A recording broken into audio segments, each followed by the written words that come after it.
Audi prihodnje leto vstopa med moštva Formule 1.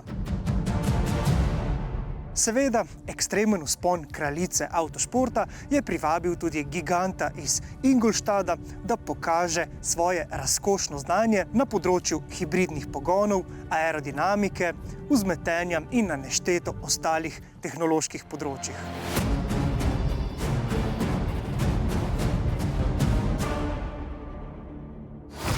Ampak eno značilno Audijevo tehnološko področje bo pri tem vsekakor izostalo. Na dirkalniku namreč ne bomo videli napisa Quattro.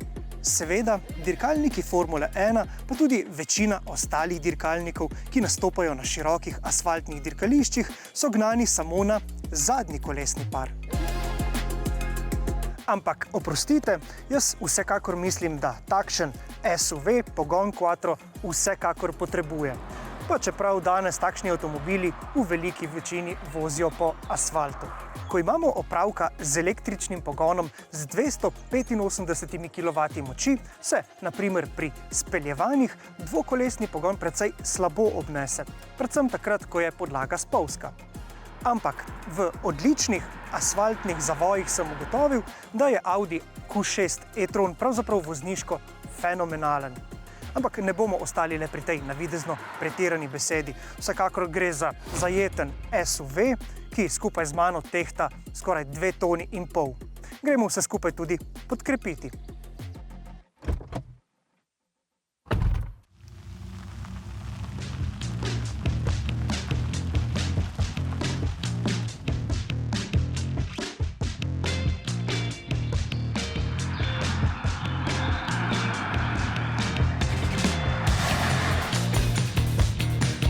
Menite, da lahko najdemo vzporednice med hitrimi dirkalniki z zadnjim pogonom in težkimi 4x4 SUV-ji? Seveda, avtomobilske dirke namreč že skozi celotno svojo zgodovino služijo kot odličen poligon za razvoj avtomobilskih tehnologij. Pametna zasnova električnega quattro pogona vozniku omogoča, da ne pospeši hitro le v ravni liniji, pač pa hitro pospeši tudi iz ovinka.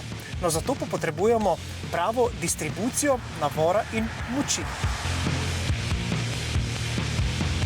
Za začetek na asfaltu, ko je oprijem dober, moramo imeti fokus na zadnji osi. Tako dobimo najboljšo kombinacijo oprijema, nadzora in zmogljivosti. Zadnji pogon nam omogoča tako imenovano pivotiranje okoli zadnje osi, kar pomeni, da sta v osnovi zadnji kolesi odgovorni za pogon, prednji pa za krmiljenje. No, to nam prinaša boljšo agilnost, lahko nam omogoča tudi malo več drsenja in nasplošno zmanjšuje tisto podkrmarjenje, ki ga imamo sicer pri takšnih velikih in težkih SUV-jih na pretek.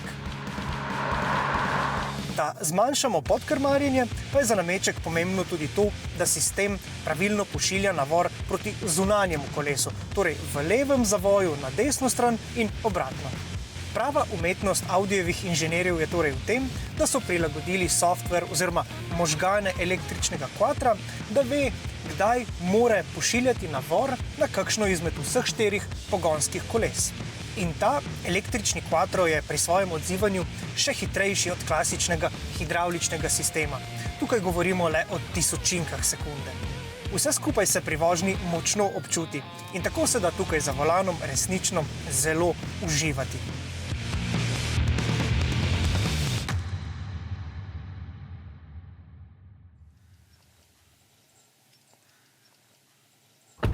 Q6 ima tudi tehničnega brata, za katerega pravijo, da je še nekoliko bolj športen. Govorim seveda o modelu Porsche Macan, s katerim si delita novo električno platformo PPE, ki je namenjena takšnim športnim in prestižnim avtomobilom. Audi in Porsche sta namreč to novo platformo razvila skupaj.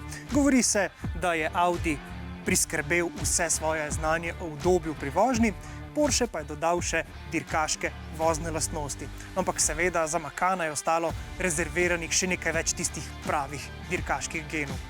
Zato bom podelitev naslova Formule 1 med takšnimi velikimi električnimi SUV-ji še nekoliko prihranil. No, zagotovo pa veliko o prenosih težišča, pospeševanju iz zavojev in pametnem izkoriščanju mase vedo asi zimske Formule 1. ti, ki blestijo na znamenitem Štrajfu, Lauberhornu in Saslongu. A lahko med hitro dinamično vožnjo in alpskim smučanjem potegneva kakšne zanimive in koristne vzporednice? Ja, jaz mislim, da ja.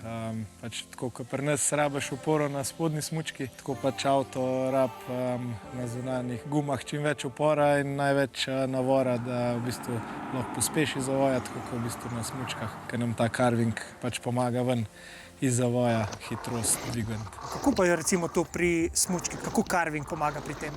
Ja, v bistvu je zelo podobna stvar. Pač rabimo težo na spodnji smučki, sile na spodnji smučki. Zdaj pač te... Tukaj nimamo sicer najboljši primer, ne, pri bloških smučkah. Prve smuči so bile bolj ravne, pri nas je ta zarezna, v bistvu, ki je neka krivulja na smučki, ki zareže v sneg. V bistvu je najširša na špici, tam v bistvu reže. Tle je v bistvu najožja, zato da se lahko v bistvu smučka premakne v stran od smučarja, pa dobi ta odboj na koncu ovinka. Kako hitrost tudi odneseš ven iz zavoja samo? Odvisno, koliko je sam ovink zaprt. Bolj, ko je zaprt, več tega nagiba rabimo. V bistvu več napetosti v smučki, da bolj zavije, bolj, ko je raven, manj je tega nagiba v zavoj. Da pa nam v bistvu sam material, pač ta odboj z vsemi možnimi materiali noter, ki so, odboj od snega in s tem v bistvu hitrost iz samega zavoja. Pri avtomobilu seveda ne moremo govoriti, da bi kamorkoli zarezal, čeprav imamo tudi seveda mehanski oprijem, kar se tiče pnevmatik, ne, ampak da pa dobimo ta oprijem na zunanji strani, ne pa rabimo pametno zasnovan pogon, ki nam omogoča, da tam dobimo več tega navora. Ne. Ja, pač večja sila, ki je več, mora biti tega navora, da pač guma bolj pospeši. A ste smučarji, še posebej tisti, ki blestite v hitrih disciplinah, tudi ljubitelji hitre vožnje? Jaz bi rekel bolj dinamične vožnje. Jaz zdaj, ko sem se sem pelal, sem imel to srečo, da sem imel par ovinkov prostih, tako da sem parkrat probal. Ka avto v bistvu mi da ovinku, tako da tle uživam. Se mi zdi, da tak avto nam to nudi. Z Audijevimi inženirji smo pogledali tudi v samo drobovje pogona, krmiljenja, vzmetenja in zavor tega avtomobila. Če vas tehnične podrobnosti zanimajo, vam tako toplo priporočam klik na povezavo v zgornjem desnem kotu. Zdaj pa se z dvournega rock'n'rolla Formule 1 prestavimo v svet vzdržljivosti oziroma vztrajnostnih dirk. Tudi tam je Audi namreč nekoč blestel, ampak vseeno obljubim, da je to danes moja zadnja primerjava z dirkalnikom. Pri vztrajnosti je najbolj pomemben podatek, da smo na našem normnem krogu zabeležili porabo 18,1 kWh na 100 prevoženih kilometrov, kar pomeni, da bi lahko pri mešanem ciklu z enim polnjenjem prevozili 524 km. No, očitno je zdaj ta 500-tica nekako pri avtomobilih tega ranga postala norma. Pri tem moram dodati, da smo tokrat test opravljali v zares optimalnih temperaturah za električni avto pri približno 20 stopinjah Celzija. No, ampak to ne zmanjšuje uspeha, sploh pa ne dejstva, da je ta doseg zdaj skoraj za dvakrat večji kot pri tistem prvem Audiju e-tronu. In kaj nam omogoča ta odličen doseg? Prvi podatek, ki ga morate vedeti, je ta o zajetni kapaciteti baterije.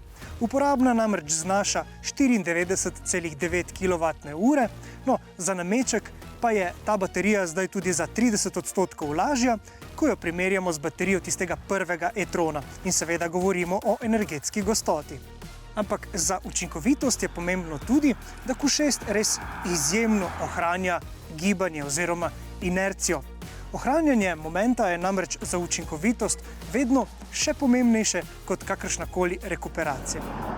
Ko pa do zaviranja oziroma do rekuperacije pride, pa mora biti ta zelo zmogljiva oziroma predvsem pametno zasnovana. Poglejmo na hitro en odlomek, da se spomnimo, kako to izgleda. You can call it braking, but we actuate the motors when you press the brake pedal. We start with our very efficient PSM in the rear, because there we can create the best efficiency to turn back to the battery. When you step up in deceleration, we add the front motor. So we have both motors recuperating, but no brakes. And then, if you even step more on the brake pedal, we add on stability reasons the hydraulic brakes to the front. And when you come close to a full braking, we add the hydraulics in the rear. We're completely free, mixing that up. And as long as we can, we use the motors. Even in an anti-locking brake situation, we still recuperate in this car to get every energy back to create a good range for the car. Moram priznati, da so žarometi eden mojih najljubših delov tega avtomobila. Prvič zato, ker ponoči res odlično delujejo, no drugič pa tudi zaradi svoje spreminjajoče se grafike. In ta grafika nima le estetske funkcije. Primer, ko vklopimo varnostne utripalke, se tukaj zadaj izriše še takšen varnostni trikotnik. Zanimivo je, da Q6 e-tron ponuja dve vtičnici za polnjenje. Prva na desni strani je namenjena samo počasnemu polnjenju, tako da je recimo javna polnilnica lažje dosegljiva, no na drugi strani pa lahko polnimo tudi hitro.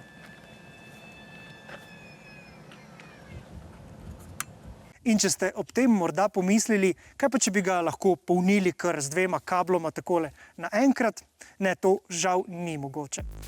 Hitro polnjenje lahko po zaslugi 800-voltne arhitekture poteka z močjo do 270 kW. No, kako močno električni Audiji nove generacije polnijo v praksi, smo raziskali s pomočjo modela A6 in ta prispevek je dostopen s klikom na zgornjo povezavo. Znotraj se je z novo generacijo Audijevih modelov zgodila revolucija, ki pa smo se jo do zdaj že nekoliko navadili.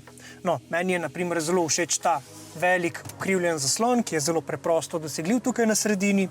No, odlično pa deluje tudi projekcijski zaslon z obogateno resničnostjo, na katerem lahko po novem igramo celo videoigrice. Svoj zaslon pa je po novem dobil tudi sovoznik in v tem primeru res le sovoznik, ker se ta zaslon za voznika med vožnjo zatemni. Ob razmeroma zajetnih zunanjih dimenzijah je tudi notranjost pričakovano dovolj prostorna za povprečno družinsko rabo. Enako pa velja tudi za prtljažnik, ki ima 526 litrov prostornine. No, prostornosti vam ne bodo odvzemali kabli, saj lahko te preprosto spravite v prednji prtljažnik. Audijeva nova notranjost je nasplošno zelo digitalna oziroma tehnična. In če vas zanima še bolj podrobno, katere funkcije ponuja sovoznikov zaslon, pa tudi o recikliranih materialih v notranjosti, vam na našem YouTube kanalu ponudimo še daljši video. Ob vsej dinamiki sodobnih Audijev pa je zelo zanimivo spremljati trud inženirjev, kako želijo večji čustveni učinek narediti sicer zelo tiho zvočno kuliso. Tokrat so razvili poseben e-tron sound. Gre za nekakšno bobnenje oziroma električni zvok, ki ga med vožnjo slišiš tako zunaj kot tudi znotraj.